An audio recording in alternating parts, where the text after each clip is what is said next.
मानव सभ्यता के इतिहास ने तमाम दर्दनाक घटनाओं को दर्ज किया है।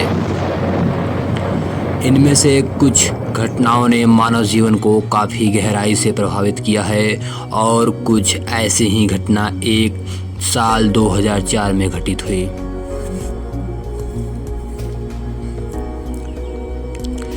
इसने मानव जाति को तबाही और बर्बादी के नए मंजर से रूबरू कराया। यह घटना थी सुनामी की। जी हाँ, दरअसल 26 दिसंबर 2004 की आने वाली सुबह, जब भारत के पूर्वी तट पर रहने वाले लोग सुबह की सैर करने निकले तो उन्होंने और मछुआरों ने एक अजीब मंजर देखा। उन्होंने देखा कि समुद्र के कुछ मीटर तक अंदर चले गए हैं और तटीय सेल्स के कुछ हिस्से नज़र आने लगे हैं। ऐसी घटना देखकर उनका विस्मित होना लाजमी था, लेकिन जल्द ही उनका विस्मित चित्कार में तब्दील हो गया।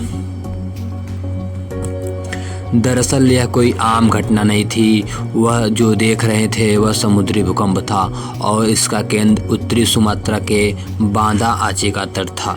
यह भूकंप सबडक्शन जोन में एक थ्रस्ट फॉल्ट के साथ हुआ, जहां भारतीय टेक्टोनिक प्लेटें बर्मी प्लेट से नीचे जा रही थी और इसकी वजह से समुद्र का तल टूट गया और भ्रंश के साथ साथ लगभग 15 से 20 मीटर का ऊर्ध्वाधर विस्थापन हुआ, जिसकी वजह से बड़े बड़े पैमाने पर पानी का विस्थापन हुआ और सुनामी लहरों की उत्पत्ति हुई।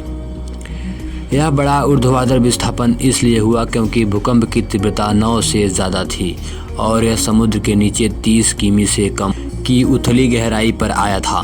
साल 1900 के बाद से दुनिया भर में केवल 5 भूकंप की तीव्रता 9 से ज़्यादा रही होगी और वह सभी उथली गहराइयों पर सबडक्शन जोन में ही आए थे।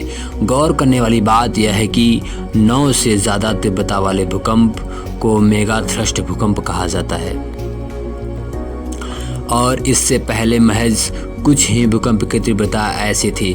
मसलन साल 1952 में रूस के कामचटका में, 1960 में चिली में, 1964 में अलास्का के प्रिंस विलियम साउंड में करीब ऐसा ही भूकंप आया था।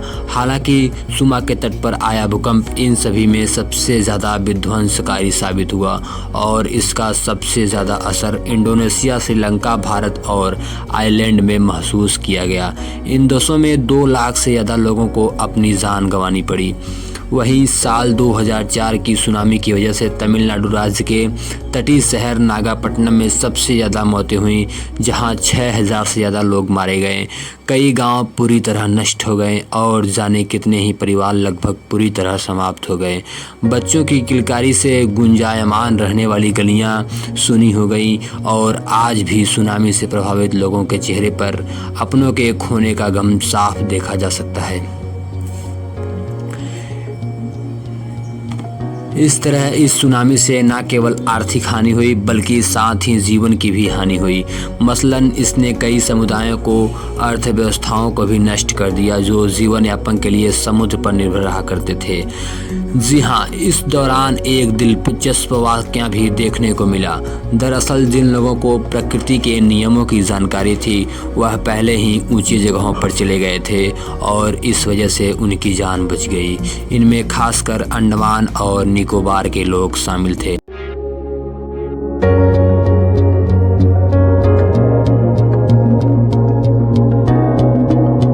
उम्मीद करता हूं कि आप लोग हमारे इस वीडियो को भरपूर लाइक और शेयर किए होंगे। आप लोगों के प्यार भरे कमेंट का बेहद शुक्रिया। मिलते हैं अगली शानदार वीडियो में, तब तक के लिए जय हिंद।